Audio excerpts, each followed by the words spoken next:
Hi, I'm Ann Alagan. Thank you for joining me on another conversation with The Weight of Being Seen, which again is a larger project that I've been working on for my MBA. And exploring this conversation with Pratima, she was the first person that I interviewed that I hadn't personally known. It was a recommendation from another colleague of mine, and I was so excited to get to connect with Pratima. So as a creative, I think differently, and when I see other people who are in very different fields, like Pratima, who is an accounting person, but way beyond that, very highly structured. But what I picked up in this is she's so highly creative and just curious and open to learning, and I'm like, that's where we really connected, and it was really fun to get to see how that was applied differently versus my version in the art world, going for things that are outside of the box, like way outside of the box at times. I hope you enjoy this conversation with Pratima, and yeah, it's going to be awesome. Thanks for joining. Oh, Pratima. Yes. Tell me, what position are you currently in? So I am the Vice Chancellor for Business Affairs, the Chief Financial Officer, and the Chief Business Officer at University of Wisconsin-Stevens Point. So that's a lot of roles. It is. It is quite a few roles there. Let's take a little journey backwards. In order to get a role like that, obviously there's a lot of experience that you have. But what I kind of want to know is, let's go back to young Pratima. Okay. So you went to college. I did. How did you decide? What was your degree in? So my degree is an accounting degree. Well, actually, I started off as pre-med in engineering. Okay. And I started off in pre-med and electrical engineering because my father is an electrical engineer. And in pre-med, because we have a lot of family members that are doctors. And as traditional Indian family and background, most of our family is in either the engineering area or the medical field. So that's how I started off. So then what made me change over into accounting? Yeah, that's a big switch. It is a major switch. And to be honest, it was just some conversations that I had with some of my professors. I really enjoyed math, and I enjoyed that area. And through those conversations and just the discussions that I had with some of those professors, I switched over into accounting. So I don't really have a good reason why I changed, but it was just sometimes people influence you different ways, or they make you realize different things. And so that's where I decided to go into accounting. Okay, so when you mentioned that these certain people that you've been in touch Right. with that made you realize things, what was one of the elements where you're like, I need to switch? It was more a couple of professors that I did really well in their classes. It was in their math classes. And we were just talking about, you enjoy math quite a bit, and have you ever thought of something besides engineering and medical? And so they talked about, hey, how about accounting? You're very involved in math, you enjoy it, and so forth. So I got to thinking about it, and I thought, yeah, that could be an area that I could really enjoy, and doing different types of analysis work and those types of things, because I enjoyed doing that. So that's kind of what made me change. And I thought, well, I'm gonna switch over to accounting. It wasn't like someone that, hey, this was just like, oh, I was meant to change something. It was kind of a slow, gradual discussion and thought as I went through. And many of the courses I needed for engineering and pre-med, some of the pre-courses also went towards accounting. So that's why it kind of was an easy switch over. And so my career kind of took a different direction during those college years. And it was about a little bit later on, probably the second year of college, that this all occurred. So not at the beginning, so I was still in pre-med engineering, and then I switched over to accounting, probably the second year, somewhere later in the second year. Was that hard at all? So, I mean, especially since it was cultural, or what you experienced with the family, was that? No, my family is very supportive. My dad was a college professor, and he was very supportive. He had indicated, whatever you feel comfortable with, whichever road or route you would like to take, totally for it. So he was totally fine. It was different, as I said. Most of our family has always been more in the sciences area, and I was taking a little bit different path of through life. Yeah. That's a little bit of trailblazing. It is. Was that scary at first? Or you're just like, nope, I'm feeling this. Yep, that's the way I felt. I'm feeling this. I'm comfortable with this. I'm going forward with this. Yeah. And from there, I stayed in accounting. Didn't do any switching or changing of majors, and went. You just forward. went for it. So you're like, you saw the trail, and you're like, I'm committed. Right. So then, after that, like you had mentioned before we started, you mentioned that it's people that had led you into a lot of the positions. And can you tell me about one of the positions that you ended up going in from the influence of working with someone? Sure. So probably my position, I think more than anything, would have been my very first position was in cost accounting with a company, an industrial corporation. And they're actually, that individual, the vice president there, who I reported to, actually allowed me to expand more than just accounting. In fact, he allowed me to get into industrial engineering, and industrial engineering meaning more time studies, because it was a manufacturing plant that produced ampules and vials for pharmaceutical products. And he said, because I was always looking for something different, expanding my knowledge of the business. And one of the things is I had mentioned that, wow, the time studies, what the industrial engineers do, is really fascinating to me, and how they would go out there with these large pieces of machinery and kind of watch those. As I had said earlier, I started in engineering a little bit. So he said, well, would you like to learn? And I said, I would love to learn. And I got into being allowed to do the time studies. And then from there, and that was their industrial engineers usually did all of those time studies, and getting some experience there and how the machines worked. And the time study was in terms of the number of pieces of the product that was being developed, and you looked for efficiencies and things of that nature.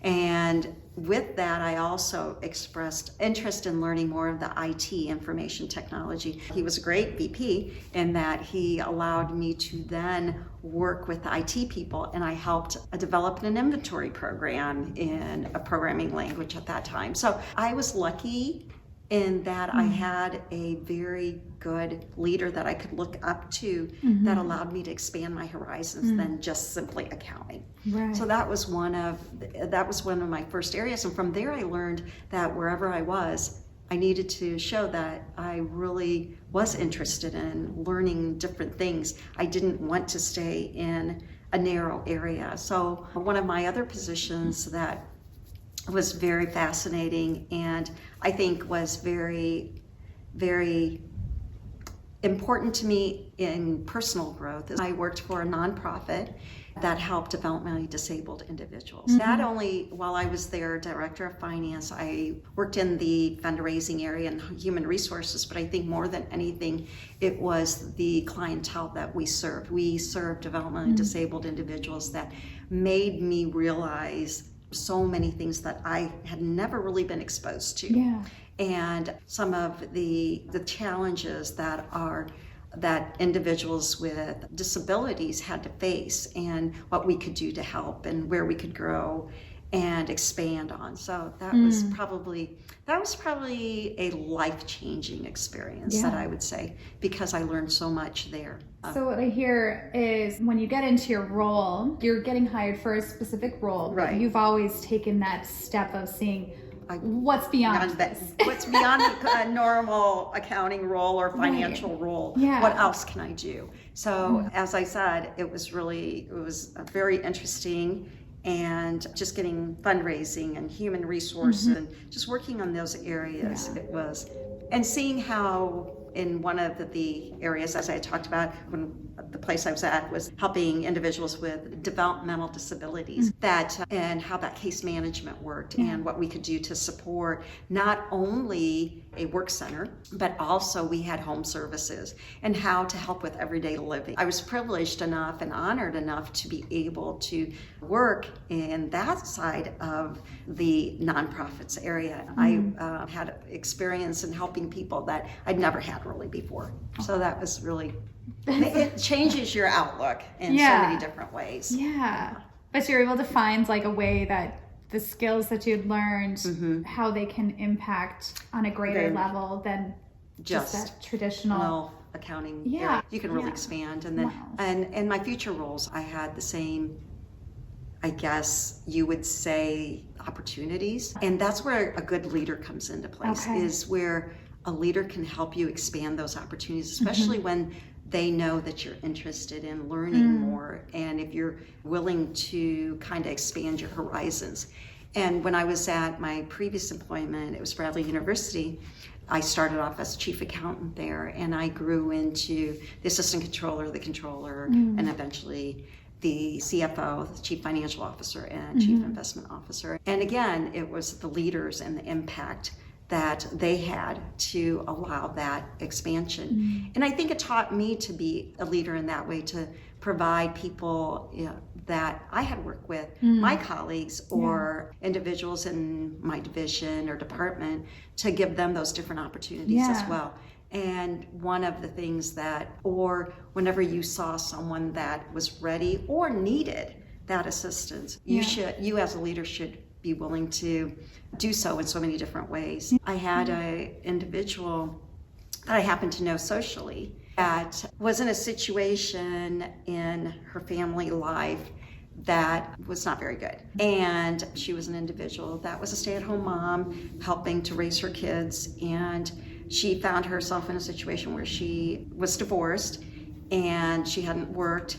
And so I also had a wonderful director of payroll at that time, and we happened to need some assistance in that area. So we actually created a part-time position because she was a young mother who had some young children. She could work part-time. We wanted to bring her into our environment and give her that opportunity.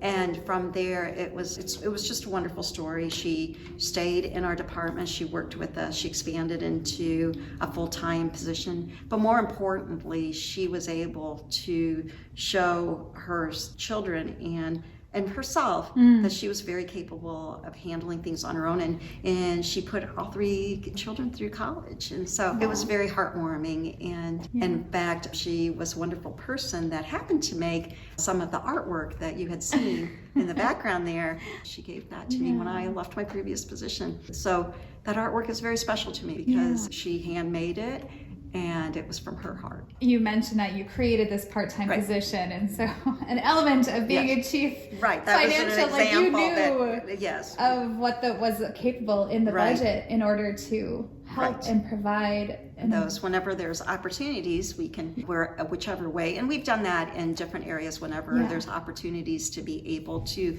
shift around and to create positions, and also to change.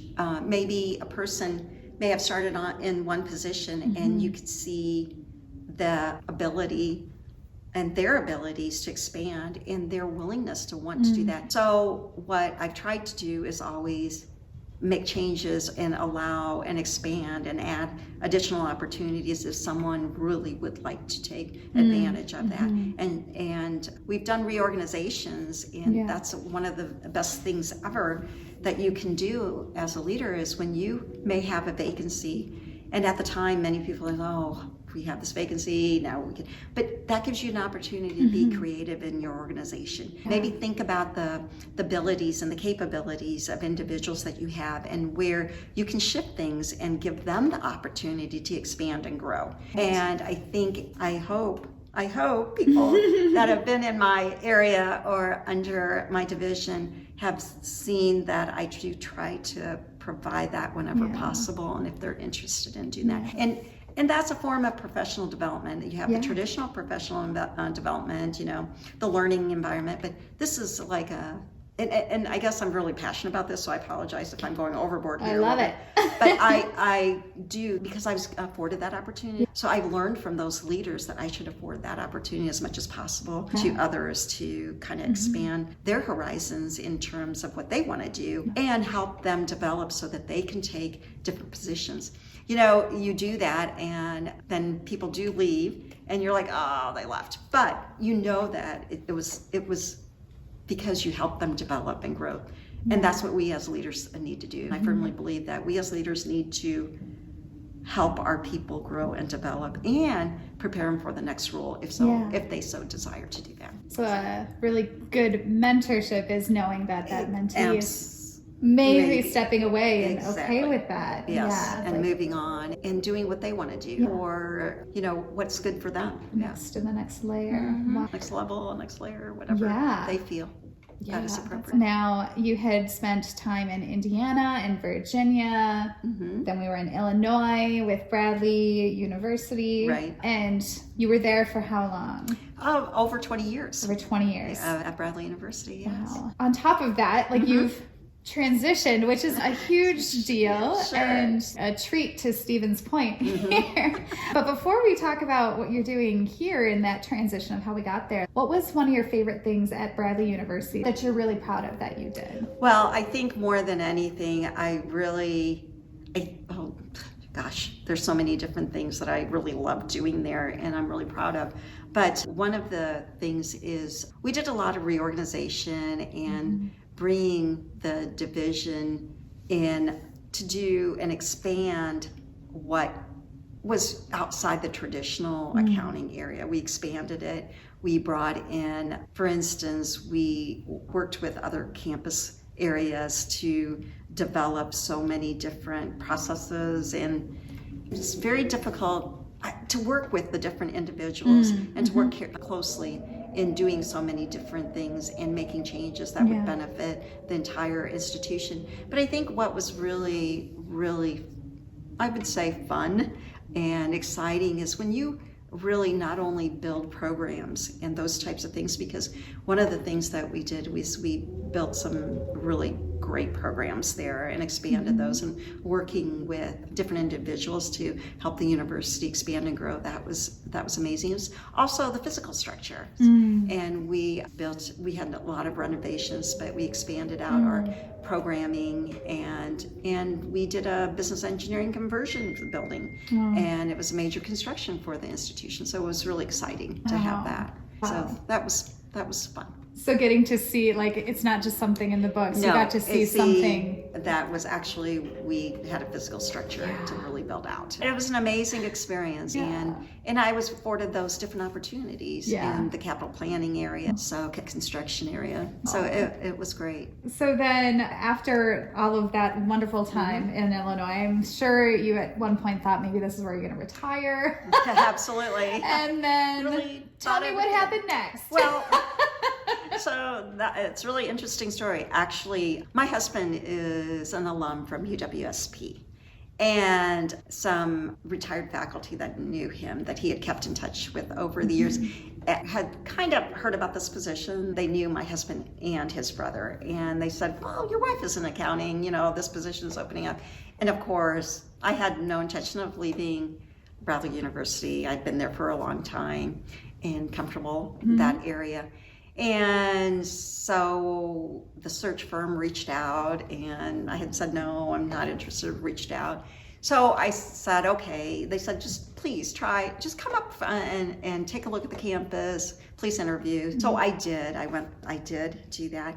And to be honest, it was great. It was a wonderful experience. The people are amazing here. And the search chair, Lena was her name, the search chair was an amazing person. And actually there were 4 individuals, I shouldn't say 4, but the committee, they kind of convinced me this was a great place to be. And of course, my husband has always said that, being a graduate of UWSP, and also kind of knew the area because my husband had a host family here. And we had been here over the years, back and forth, visiting the host family. They'd come and visit us up until about probably 6-7 years ago when our host family passed away. So we are familiar with the area. It just felt right. And I can't say, and the whole reason is the people. The people are what really convinced me to go ahead and make the move. And, it was a great opportunity to come up here to Wisconsin, and my husband appreciated it too. So it was, it was good. It was the people. It was a wonderful, friendly environment. When I spoke to people when I came up here, that convinced me to come up here. Yeah. And so from your position, we had all those lovely titles that you're doing. Yes. How would you boil down to what you see yourself doing in those roles? What basically, in each of the roles, and my my main responsibility is, of course, the finances of the institution, to be a good fiscal manager and a steward of the finances of the institution, to help the institution expand and grow and go in the direction that we would like to strategically, and find resources as much as possible for that. And when you talk about strategically expand and grow, that includes not only the finance, but it also includes the fiscal plant, which is part of this position. And it includes, in the fiscal plan, you have so many of the support services and the operations. A university is like a city, a small city, that you have to run a small city because of all the operations that are there, from the finances to the human resources to the facilities, the safety concerns, the campus police, just to keep everyone in a very good, safe environment. So it's a combination of everything and maintaining the institution. So that's probably more than what you wanted, but it's kind of hard because there's so many different parts to this role. It's a broad range of the operations of the university. It's the support and the operations to be able to support the students that are here and the employees that make the institution what it is. No, I was wanting to know, like, there's obviously the roles, but then knowing you, what's like the step beyond that you're actually serving that you see. It's just that trying to, whenever we do things, to bring everyone together, all the different divisions, to try to see where their direction is, where they see the university going and expanding, and what their thoughts are for our strategic advancement. What's something that you're doing right now, whether it's in business or personal, however you want to share it, but what's something that you're doing that's terrifying and exciting at the same time for you? Oh, that's a good question. I'm not so much terrifying, but maybe part of what we are trying to do. We have the Albertson project coming on board, and that's been wonderful. It's a huge, almost close to about a $96 million project that we're trying to do that, and it's coming along, and we're in a good space there. But we have other construction projects, and that's where it's always a challenge, because you're trying to design spaces and make sure everyone is included and trying to do the best for everyone, to try to accommodate everyone's needs, but to make sure it's accomplished. So it's like, you can't, and unfortunately, the way the environment is right now with some of the costs and the escalation and inflation, it's difficult because we have to work within a budget. And unfortunately, there's times that we can't get everything we want. And that's the part I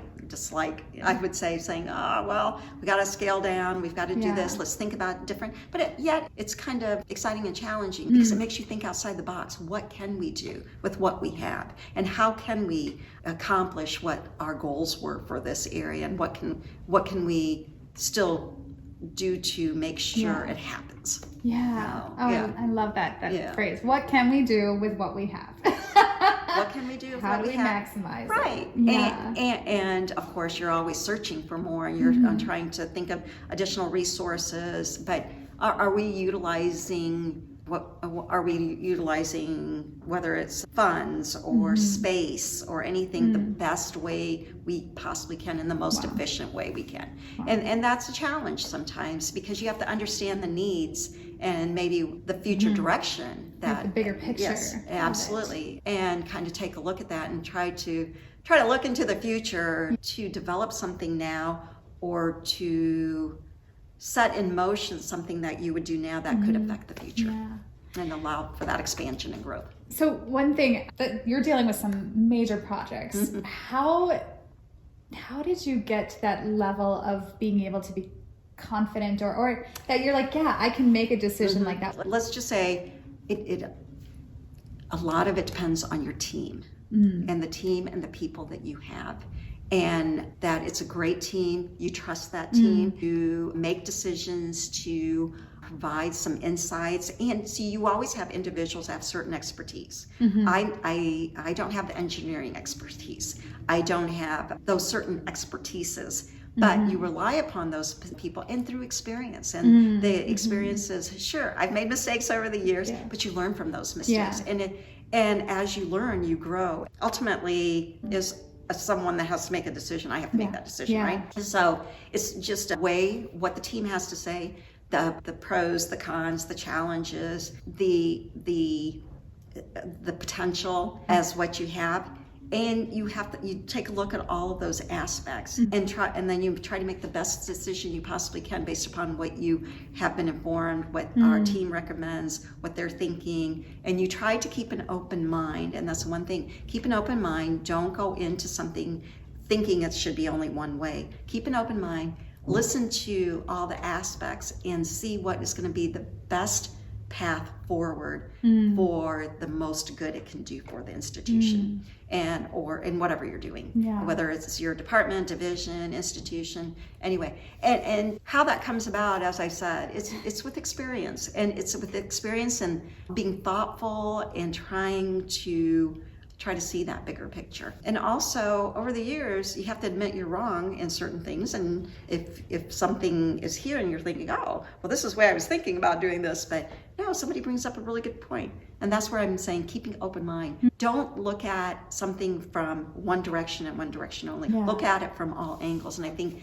that has helped me tremendously to be open and not force my ideas on someone, but to listen to everyone together and then discuss different things and bring up ideas. Whether I bring up ideas or someone else has different ideas, we talk about it, and I'll say, and I think some of the people I worked for, I'll say, well, I have an idea. What do you think about this? And they're like, oh, okay. So, but you have to make other people feel comfortable that they too can bring their thoughts and their ideas forward and talk about it, and never feel offended if somebody doesn't like your idea. And I've learned over the years, I never feel offended, but that's the way we kind of explore and look at different things. So, that sounds like a nice tying back into young version of you, where you had this one idea and somebody brought in, have you thought of this? And have you thought of it? Because you're really good in this area. Do you want to do this? So. And here we are today, and being open-minded, and and it grew. And it grew, and it's helped in so many different ways. Yeah. So I've had an interesting career, I would say, from my perspective. Some people may think it's dull being in accounting and finance, but it's what you make of your experience, what you want to do, and how you want to learn and grow your horizons. And just some of the experiences made me personally expand and develop as a person. As I said, I've had experiences that I would have never in a million years thought I would ever have the ability or the chance to have some of those experiences, or even knew about some of the experiences. So that's the main thing, that sometimes you learn and you fall into different things that you really had no idea, only because you kept an open mind and you were willing to explore different areas. I would say that when you mentioned that, you think it's a drive. Like, well, you've done a ton, and I think you have milked that idea of what it was, and we're just blew it out of the water for everybody else. I hope so. I hope that's one of the things that I can help other people understand and realize that there's just huge potential and opportunities, but you yourself have to feel confident and have the willingness and the drive to do so. If you want to do it, you want to learn, and that's where it has to come in from you. So. Well, thank you so much for your time. Absolutely. I appreciated this, and what a treat. I'm so happy Lena connected us. Well, thank you. I'm so glad too. You've been wonderful, and I've really enjoyed talking to you. That's fantastic. Yeah, good luck on your project and everything. Thank you. Thank you again for joining me in this conversation with Pratima. What I enjoyed learning how Pratima had many leaders that influenced her, and then in return, she wanted to provide opportunities for others like the leaders helped her with. So in this process of learning about leadership, this is a story where I see the chain reaction happen when you have somebody that sees something in you and calls it out and says, hey, are you interested in trying this? And then when you're an open person and in return of like, yeah, I'm going to show that I'm interested in learning more, which it becomes like this whole synergistic relationship that it goes back and forth. And I love that she was able to do that in return for many others after. And still, I can see as I watch her with other people, that's how she is. Thank you again for joining me. I look forward to the next conversation with you. Until next time.